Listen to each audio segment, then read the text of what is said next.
Hey there, it's Walt. I had to fool myself today.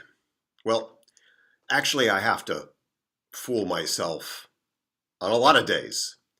But today is a particularly illustrative example of having to fool myself.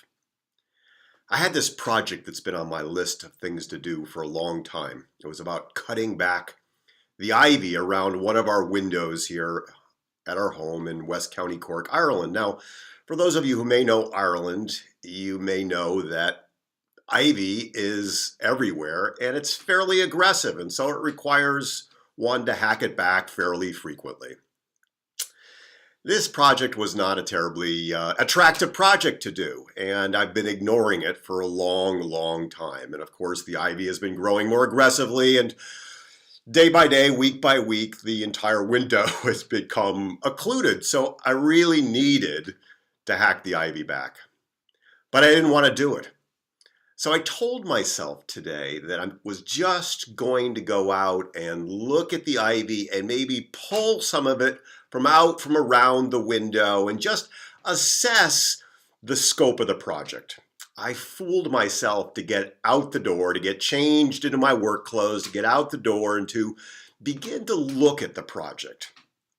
Now, once I was out there, of course, I began pulling things back, and it immediately began to open it up. I thought, oh, okay, this is not as bad as I imagined. And I went up to the garage and I got out the whacker, the trimmer, and I began trimming, and it began to open up more, and I began to get more enthused about the project because it was starting to look good. And then I got the rake out and the tarp out, and I got all the project done. And before I knew it, the entire project was completed. It didn't take me very long at all, and it looked awesome. And I was so excited. I thought, oh, there's that other window around the house where there's also ivy on it. And I went over there and I began to whack back that ivy, and I cleared that entire window, and that looked amazing.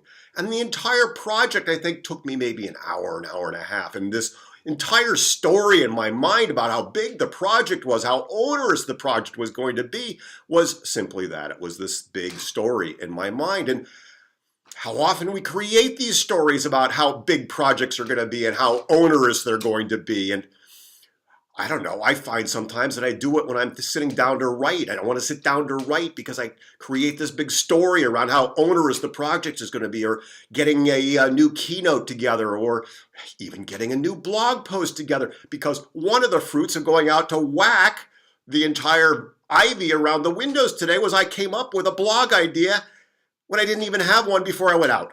And so much good stuff happens when we get into action, when we get into motion.